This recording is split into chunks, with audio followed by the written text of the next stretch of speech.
Shalom, my friends. So I used to struggle with a primary question. How is it that the Jewish people could not only witness the greatest series of nature-defying miracles in human history, but to have those miracles be performed for them, for their redemption from slavery, from under the oppressive boot of one of the world's greatest superpowers, or perhaps the world's greatest superpower of the time, and nonetheless to complain against God and against Moshe again and again and again. I mean, in this week's Torah portion alone, the Jewish people complained about the lack of water, followed by an even worse complaint that the manna as food was not substantial enough for their liking. Now, they do a lot of complaining. It's a little much.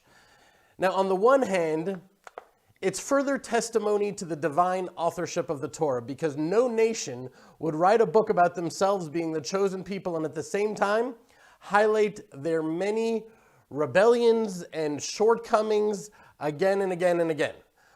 On the other hand, it's a lot of chutzpah, a lot of nerve. It seems a little much. Did they not see again and again that Hashem is with them and watching them and protecting them? I mean, how could they be so short-sighted and so rebellious? It's a real question that I always struggle with around these Torah portions. And then, after synagogue last week, immediately after reading about the sin of the spies and the other complaints, I met this sweet Jew outside of synagogue, now that we're going back to synagogue. I met him after prayers, and he asked me where I live, and I told him about the farm and how we came out to settle these mountains on the Judean frontier. And he responded that although he believes in the Jewish right to Judea, that holding on to this land to him just didn't seem practical. After all, with the pressure from the Biden administration and Iran, he said something about an Iranian sniper having 6 seconds and an Israeli 3 seconds, and an Israeli sniper having 6 seconds, and all of these details. He talked about the UN and the EU, the European Union, the United Nations. We're just not strong enough to hold on to it. That's what he said. He actually said that. I mean, I wasn't talking to a Jew in Berkeley, California, or the University of London, or some other bastion of Western leftist anti-Israel liberalism. We were in the heart of Jerusalem, and I couldn't believe my ears. Did he not read nearly exactly those same words that the spies said? That entering the land wasn't practical, and that on a military and strategic front, it wasn't realistic to think it was even possible to overtake these giants in these well-fortified cities. And then I realized that while times have changed, human nature and Jewish nature have in many ways just stayed the same. Because the same question could be asked of my new friend that was asked of the generation of the Exodus who complained again and again. Because think about it, just now, within the last 70 years, we've gone from being the victims of the largest and most systematic dehumanizing genocide in human history to returning to our ancient homeland in one miraculous war after another. And I mean absolute miracles, hundreds to one odds. The ancient prophecies, the fulfillment of which we've been praying for thousands of years, are being fulfilled right before our eyes, through our hands, to us. And still after that, we still have doubts. We need to play that pragmatism, practicality game. After all the miracles we've seen, and after all the proof that God is with us, I don't understand how we could compromise our values and what we know is true in the name of this pragmatism, in the name of being realistic. So after all the unimaginable, nature-defying miracles Hashem's done with us, moving forward in Jewish history and world history, just as he promised that we would be, Hashem is just going to get up and walk away, that he's going to abandon us. It's just to me, it's so crazy to even think such a thing, but there are Jews who think that way. Many of them, many people in the world who think that way. So how do we liberate ourselves from this small-minded lack of faith? And I think the answer is the same now as it was then. We just need to zoom out. We need to not fall victim to the all too human phenomenon of this small-minded myopia, of seeing nothing beyond the very narrow time which we're presently occupying. We need to be able to expand our perspective and see things with a greater scope. Not just the last 3 years, but the last 300 years. And not even just the last 300 years, but the last 3,000 years. All of history. It may be easy to look back and to see God's hand in the past, but the challenges of this day can be so consuming and so all-encompassing. It can be so scary and challenging that we zoom into them and that's all we see. It's like holding up a tiny little shekel to your eye in front of the sun, and all you see is just this little shekel. It blocks out the entire sun. The idea is that we need to zoom out and expand the range of our perspective so we can see the shekel in the proper perspective. Because that which we're going through now in history, we've gone through before. And if we see ourselves on the timeline of all of history, then the parallels become glaringly obvious, and we can clearly see how the lessons of the past provide blueprints from which we can learn how to navigate the great challenges and confusions that we face today that really may not be that great after all. Case in point, we can learn from this week's Haftorah.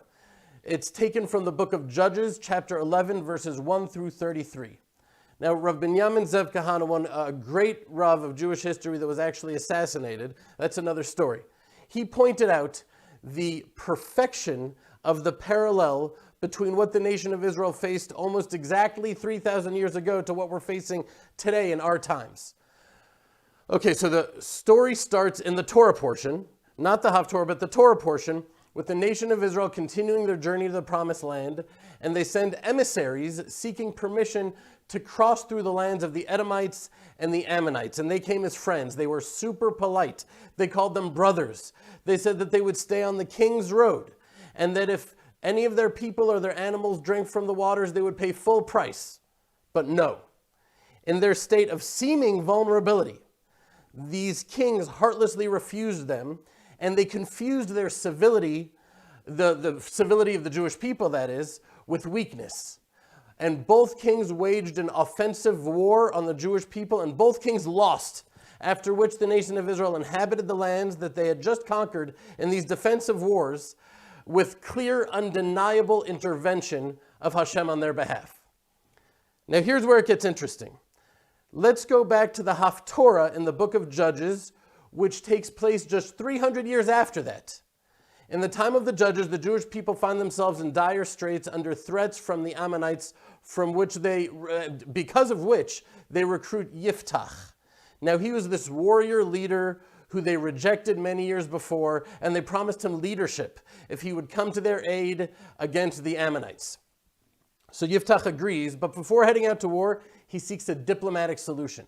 So he sends emissaries to the Ammonite king and asks him what his issue is with Israel, that he's seeking war in such this unprovoked way. Now listen carefully. The king of Ammon explains in Judges chapter 11, verse 13, that Israel, quote, took away my land when they came out of Egypt, from Arnon as far as the Yarbuk and the Jordan, and that war could be avoided if they just returned the land that they stole. Is that crazy? What is he saying? Land for peace. Land for peace. We've heard that before. He calls the lands that Israel conquered in a defensive war, which Israel tried to avoid, he calls it stolen land, and he demands the return of the land in exchange for peace. 3,000 years go by and nothing changes. Here we are.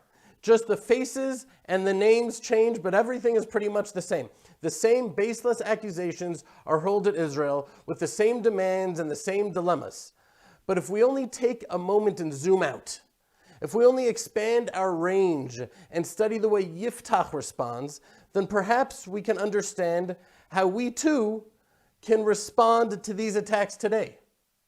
Because what doesn't he do? He doesn't ask them about their narrative, nor does he demand that they accept his narrative. He just tells the truth and speaks in the name of God. Starting in chapter 11, verse 15, he recounts the entire chain of events.